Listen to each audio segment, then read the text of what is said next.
Greetings Indie Warriors and welcome to I Dream of Indie. My name is Gamer Joe, bringing you another review today as we look at tactical RPG Reverie Knights Tactics on Steam. I say this is a tactics game, and it very much is, but you'll also be getting a fairly well-written story here told in the style of a visual novel. You also get a few point-and-click elements, and even the occasional puzzle thrown in for good measure. Raise your swords, Indie Warriors, and let's head to battle. Reverie Knights Tactics features two different difficulty options to begin with. You have a normal mode designed for players that are familiar with this genre and looking for a bit more of a challenge, and then you have a story mode which tones down the combat a bit and allows for players to recover their health after every single encounter. You'll also receive more items in this mode to help you along the way, and I messed around with both.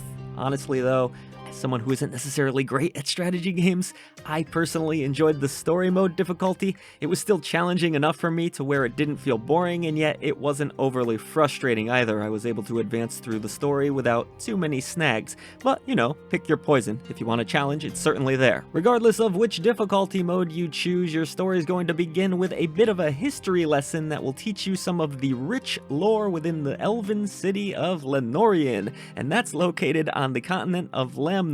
The goblinoid creatures that built this city were sadly forced out by elves, and yeah, you guessed it, this leads to a war breaking out, and I don't want to get into too many story details here so I can preserve the experience, but fast forward a bit and we meet lead character Aurora, whose father's gone missing on an expedition, so she sets out with a band of misfits on a quest to figure out just what's happened there. Obviously, this journey becomes much more, and you'll eventually form a rather entertaining party that will accompany you along the way, and you'll meet some interesting characters as well that don't join your party. While it's nothing new or extraordinary, I did think the writing was solid throughout, and I ended up enjoying the different character interactions in this game. I think Aurora has a pretty interesting enough backstory, and when you factor in that this game has a chaos and order system, it keeps the player rather invested with each conversation. This system involves making various choices throughout the story that can actually impact the gameplay experience and how characters will speak to you. Making a quote order decision can lead to characters trusting you more,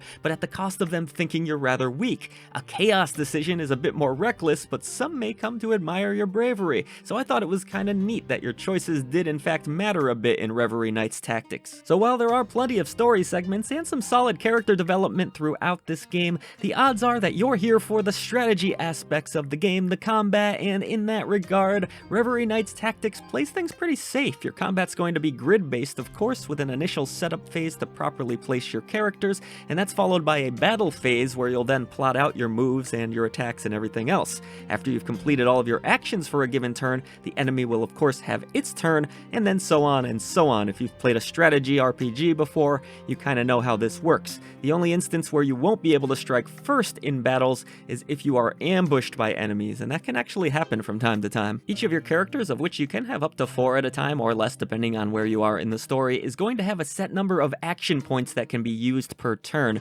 These are burned by your movements, your attacks, your blocking, or using potions and other items. Moving further distances into a box that is lit up yellow on the map will require additional action points, so you'll need to be careful not to utilize all of these if you're planning to attack on the same turn. Your characters have a variety of different skills, and they will learn more along the way, with most of them being usable with a single action point along with an MP cost. However, some of these skills can consume 2 action points for greater effect. Finally, at the end of each turn, you'll choose the direction of which you want your character to face, so they're not hit from the side or behind, because that's never ideal, and that's more or less the basics of how combat plays out. It's pretty safe, standard strategy RPG mechanics that are utilized here. If you happen to be next to one of your party members, you can also pull off some really cool team attacks, and there are plenty of obstacles and traps on the map as well that can be used either to your advantage or against you. But for the most part, this is a really easy game to understand that wisely doesn't try to overcomplicate things. The same could be said for the skills and leveling system. You'll choose between 2 new skills as you level, and then you have 3 basic attributes to upgrade: your might, your finesse, and your defense.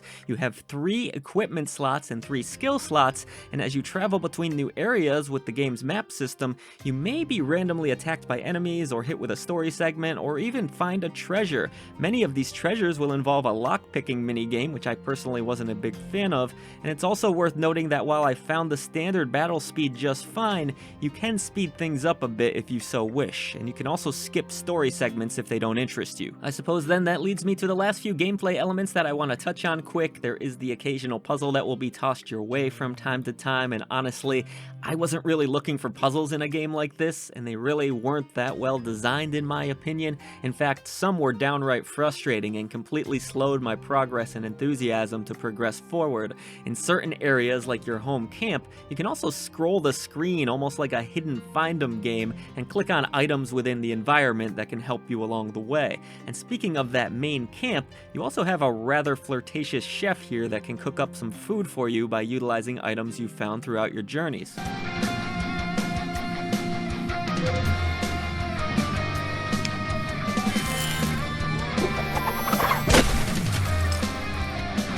So the story of Reverie Knights Tactics was solid enough to keep my interest, and the gameplay, while safe, is still accessible and entertaining, but what about the visual presentation, you ask? I think this game actually looks really nice. The hand-drawn art is gorgeous, whether it be the characters themselves and how wonderfully they animate, or the detailed maps that feature lush shrubs, greens, buildings, prickly vines, and some really great enemy designs as well. In motion though, the art, it often just looks jaw-dropping, and I never got tired of watching skills and enemy attacks. The game is really colorful, and the visual novel sections feature great portrait art with text that's easy to read, so I was a big fan of this visual aesthetic. And I will say that the soundtrack also complements this game quite well. You have some nice guitar licks here, littered with various bells and synths in some of the game's battle themes, a bombastic and exciting victory theme, and then there's more peaceful melodies in story sections and on the game's various overworld maps. This composer had a very clear vision here and mostly sticks with it throughout, opting not to shy too far away from utilizing many of those same sound layers.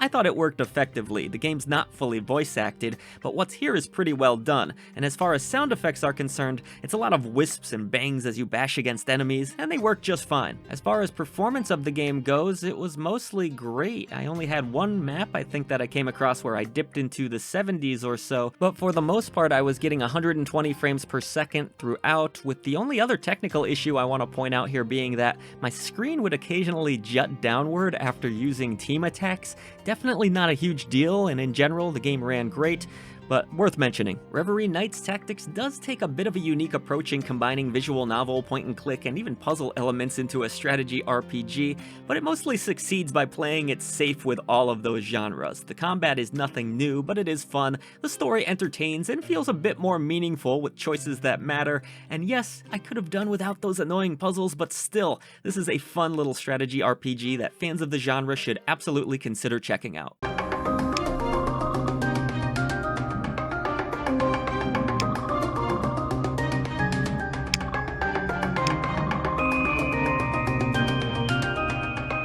Thank you so much for watching the latest video from I Dream of Indie. We would now like to take a moment to pay tribute to our great indie warriors who support us through channel memberships. Bill T, Christian Cruz, Kevilo, Mitchell Hall, Chris Jackson, Nathan Moore, Adriana Amato, CJR, C Coyle, Skepticism, Haley, Julian Kolbish, Jen Rose, Jesse, CPM, Bunny, JRS the 8th, Raylan, Marky Mint, Dave Harp, Peekaboo, and Lex Noyle. Thank you so much for all you do for independent developers, publishers, and for I Dream of Indie. Everybody else, please head down to the description box below. Let's defeat the gaming echo chamber and bring a voice to the voiceless ones in gaming.